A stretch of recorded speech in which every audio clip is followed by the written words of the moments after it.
Hey guys, in today's video we will be looking at practice problems related to function reflections and stretches.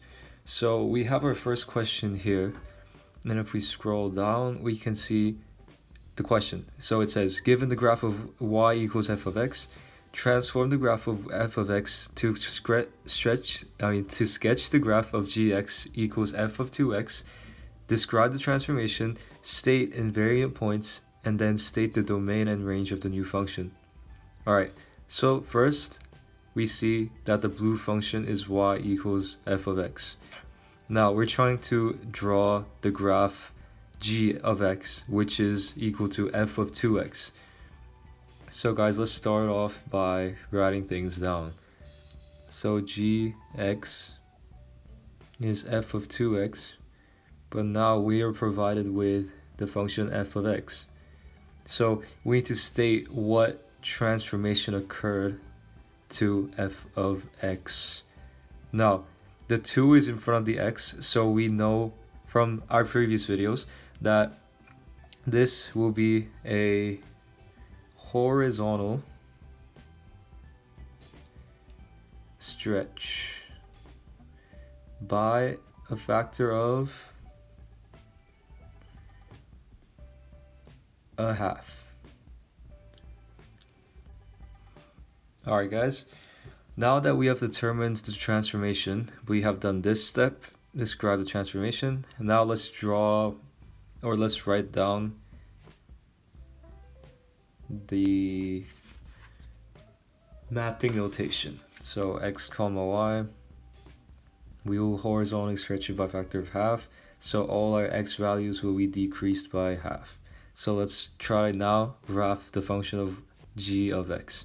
So basically we need to half all of the x values of f of x to get g of x. So let's look at the first point right here. Its coordinate is -3, 0. If we half that, it will become -3 over 2 comma 0. And that should be right over here, guys. Alright, now let's look at the next coordinate, which is this one right here.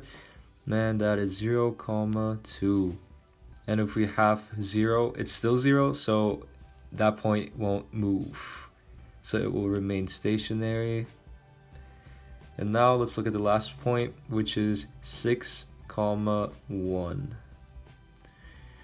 And if we half 6, it will become 3, and our y value will stay the same, so its point will be stretched to that point.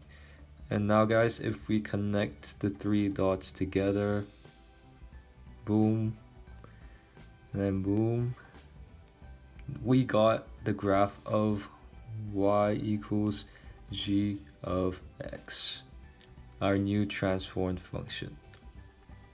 Alright guys, now we have done this step.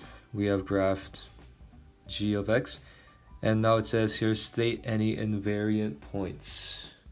Okay guys, and an invariant point is a point in the graph that doesn't change after the transformation has occurred. So remember this point right here, it was 0 comma 2, and when we halved the x value, it was still 0 comma 2.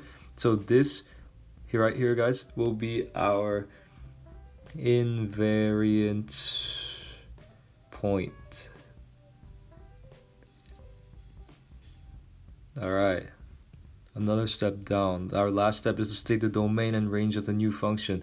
Alright, let's take a look at the new function, the red. Now, domain, we write d and x. Alright, what's our smallest x value? It is -3 over 2. And what's our biggest x value? It is 3. So it will be 3. And then, let's remove this. It will be comma x is part of the real numbers system. Now, the range, we write r, and of course it's y. What's our smallest y value? It's 0. And what's our biggest y value? It's 2. So and also y is part of the real numbers system. Alright, this will be our range, and this will be our domain, guys.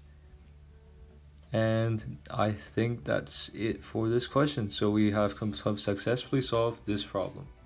Alright guys, now let's look at the second problem, and we will try to work on this a little bit faster than the last problem. So let's look at this. So given the graph of y equals f of x, transform the graph of f of x to sketch the graph of g of x equals f of minus x.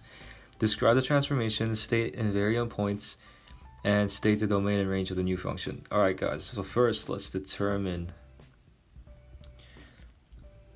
what transformation occurred here. So our original graph is f of x, and g of x is equal to f of minus x. So I think this is a reflection. And what reflection is it? It is reflection in the y-axis. Alright, now this part is done. Now let's move on to this part. Transform the graph of f of x to sketch the graph of g of x. So let's write our function notation first. Oh, I mean mapping notation, sorry guys. So it'll be x comma y.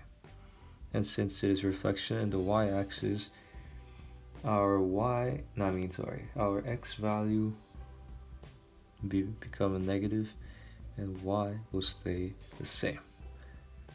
So basically guys, we need to reverse the sign of all the x values of the function f of x. So let's go to the top, and this here we see our function f of x. Let's do this. Now our first point is -3, 0, and if we put a negative sign into the x value, it will become 3, 0. So where is that? It will be right here. Now let's look at this one. It's 0, 2. When we put a negative sign in the x, it is still 0, 2. So it won't change. And that's our invariant point. And this one right here, it's 6, 1, and it will become -6, 1, which is right here. And if we connect them together, guys, it will look like this. And the red is our y equals g of x function, or f of minus x. Alright, now we have completed this. Let's look at sorry guys. Yeah, we have completed this step, and this step we have identified the invariant point, which was 0, 2. Now our last step is to state the domain and range of the new function. Alright, let's take a look at this function right here. So first, for domain, we write d x, smallest value is -6x, and then that'll be 3x, real number system. Now range is y, 0, y, 2, y, real number system. This will be our domain, and this will be our range. And we have also successfully completed our second problem.